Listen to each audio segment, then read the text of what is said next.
scoring in the post might be one of the hardest things to do in 2K16 on offense this year. So today I'm going to teach you a go-to post move alongside a counter post move so you can dominate the paint with the big man you love. Demonstrating for us today is going to be Al Jefferson, C-Bo, and Marc Gasol. Oh, and hi, by the way, my name is Sam Pham. If this is the first time you're seeing me, subscribe right now for over 100 2K16 tutorials this year. 100. And for those of you who already subscribed, hi family. As I've promised, this is the low post tutorial that you guys been asking for, and 2 moves today. We're going to begin with a go-to move and then a counter move. Alright, let's go. We'll begin by looking at the go-to post move. It is a spin to the baseline and finishing in the paint. It is a simple move, but it takes a lot of stick skills to get it just right. It works a lot, but not all the time. So it's not a cheese move, but it's good enough to be your go-to move. And we'll take a look at the control science of the move. So what you want to do is you want to hold L2 and get back down into the post. As you get close enough to the paint, you want to push the left stick towards the baseline. So it's usually going to be up. You want to hold on to L2 throughout all this. And then you're going to let go of L2, still pushing the stick to the baseline. And then you're going to hold R2. This will initiate a full speed spin. And as you're spinning towards the basket, you want to inch the stick so it's getting you closer and closer to the hoop so you can finish. Now let's take a look at the move in slow motion. So you can see me here holding L2 to back Marc Gasol into the paint.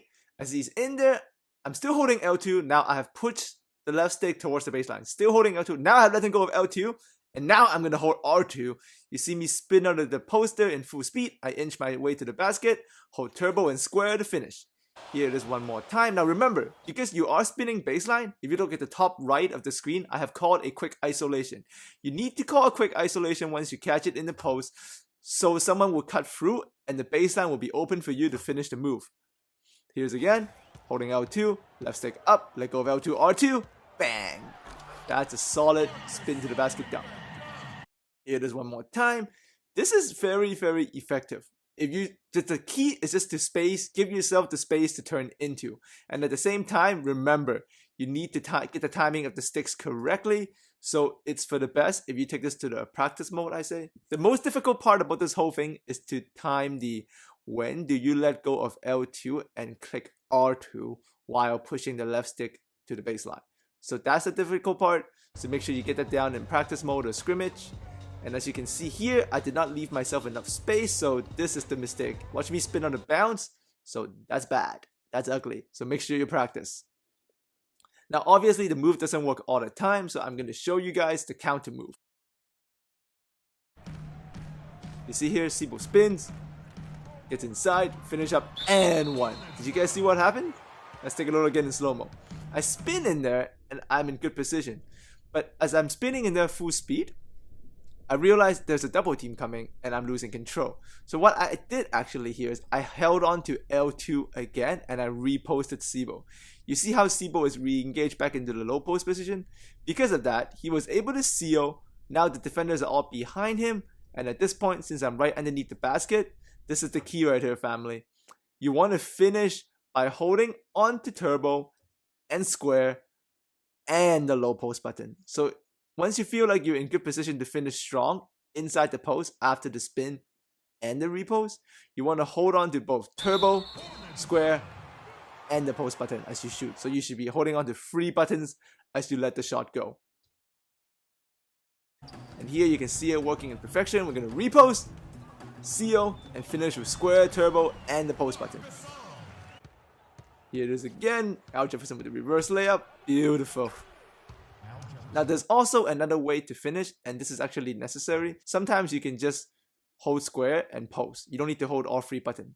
This is because you could be too far away from the basket, so you can't really finish strong. Here you can see Jefferson is way too far, so I can't finish strong with holding on to all 3 buttons. So what I'm going to do is I'm going to hold on to just square and post as I shoot. And if you do that, you usually get a hook shot. So with Jefferson being not too deep into the basket, the hook shot is a perfect option for this possession. Here it is again.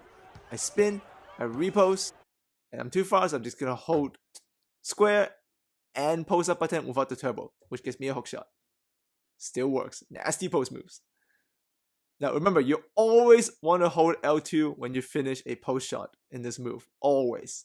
Because you can check it out here. Look at this. Look at this weird animation. Sometimes I get this too. It's because you can totally see as I was shooting, I forgot to hold on to the post button.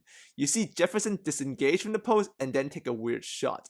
This is because I am not shooting the shot while holding L2 down on the post up button. So make sure if you're taking a post shot, hold the post up button down. And here it is in perfection: spin, repost, and finish with square, turbo, and holding onto the post up button. And because this took me forever to figure out, as you guys know how hard this was, I'm just going to show you some highlights for fun. I'm glad I got this done. This was so hard to figure out. Bang! SIBO! And this is the favorite move I did all day. Look at this. Spin off Marc Gasol, repost, CO SIBO, and the double team, finish on the other end. Look at this replay. This is so nice. You gotta see it twice. Look at this. Oh, I hope you guys like this one. And because this post move is very effective, once you get the counter down, the double teams are guaranteed to come. So if you see it coming, just pass it off. I mean, the other big man's going to be open. But sometimes if you get deep enough and your guy is strong enough, you can get fouls or you can just finish. If you're deep enough, finish. But remember, the deep finishes is going to take turbo, square, and the post-up button. Click all three when you shoot. Alright family, so that's the end of the tutorial. Leave in the comment section, let me know how it goes for you guys with this move. Tomorrow, as some of you have also asked, I have got a crossover tutorial for you. The Sam Pham crossover. It's very simple, but it always works. And it's deadly, deadly basketball. And yeah, if you like this video, add me a like. Also, this was once again pretty advanced and pretty long. So leave in the comment section, let me know how you feel. Was it okay? Was the presentation okay? Did you guys like the control science thing? Let me hear it. Feedback, really important to me. Thanks for being there if you've been here for a long time. And thanks for joining if you're new. Alright, I'll see you guys next time. Woo, low post! It was so hard. Bye.